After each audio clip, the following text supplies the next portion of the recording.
Bapa, Putra, dan Roh Kudus. Amin. Allah yang penuh kasih, kami harus belajar untuk mengenal kehendak-Mu.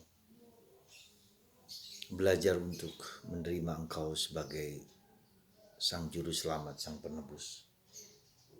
Satu-satunya yang berasal dari Allah yang diberikan kepada kami manusia. Bantu kami ya Bapa untuk memiliki hati yang terbuka dan membuka diri. Gunakan segala panca indera kami untuk mengenal Engkau. Dan kami Kau panggil seperti Paulus, yang kukendaki adalah mengenal Kristus dan kuasa kebangkitannya.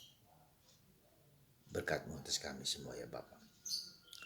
Para saudaraku yang terkasih dalam Kristus, bacaan hari ini Yesus menegur para murid karena mereka tidak yakin akan apa yang telah dilakukan Yesus.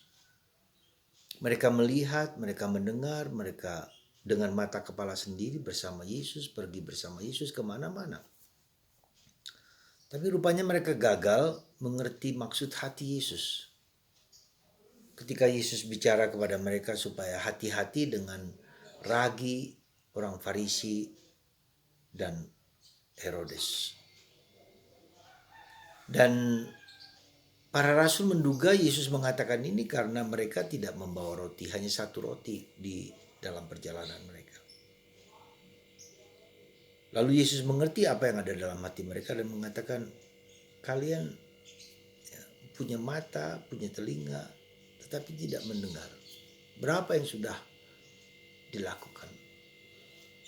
4.000 orang, 7.000 orang, dan masih ada sisa dari roti yang dilipat gandakan itu. Saudara, pengalaman akan ketidakmengertian kita akan Yesus itu adalah pengalaman kemanusiaan kita semua. Kita sudah berapa lama mengikuti Yesus, tapi kita juga banyak kali gagal mengikuti Yesus. Banyak kali kita tidak mengerti mengikuti Yesus. Mungkin bukan salah Yesus, tapi mungkin juga salah kita karena kita tidak menggunakan mata, pikiran, panca indera kita untuk melihat betapa besar karya Tuhan dalam hidup kita sehari-hari. Mungkin itu yang menjadi sebabnya. Kita tidak menggunakan, tidak peka, tidak tajam, dan tidak menajamkan daya indera fisik kita dan daya-daya indera batin kita. Semoga dengan kata-kata Yesus yang keras ini juga membuat kita untuk bertumbuh dan berkembang, menjadi peka, menjadi tajam, bahwa segala sesuatu dipakai oleh Tuhan untuk menyatakan kemuliaan, untuk menyatakan kehendaknya dalam diri kita. Dan itu yang harus kita miliki. Maka ketika Nuh dipanggil Tuhan untuk pergi, untuk masuk ke kapal, karena Tuhan akan memusnahkan bangsa Israel yang terus-menerus berdosa. Setiap hari dalam pikiran dan hati mereka berdosa. Dan Tuhan ingin dihancurkan, dihancur leburkan, dibereskan dengan air bah. Dan hanya Nuh yang mendengarkan apa yang menjadi kehendak Tuhan. Dan akhirnya dia diselamatkan. Ya.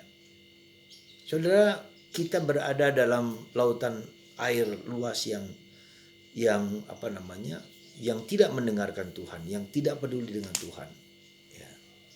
Dan kita bisa dihancur leburkan seperti yang terjadi mungkin dalam tanda petik, maaf boleh dikatakan, di Turki. Mungkin juga ya, mereka sibuk dengan diri sendiri, mereka sibuk dengan kehendak mereka sendiri.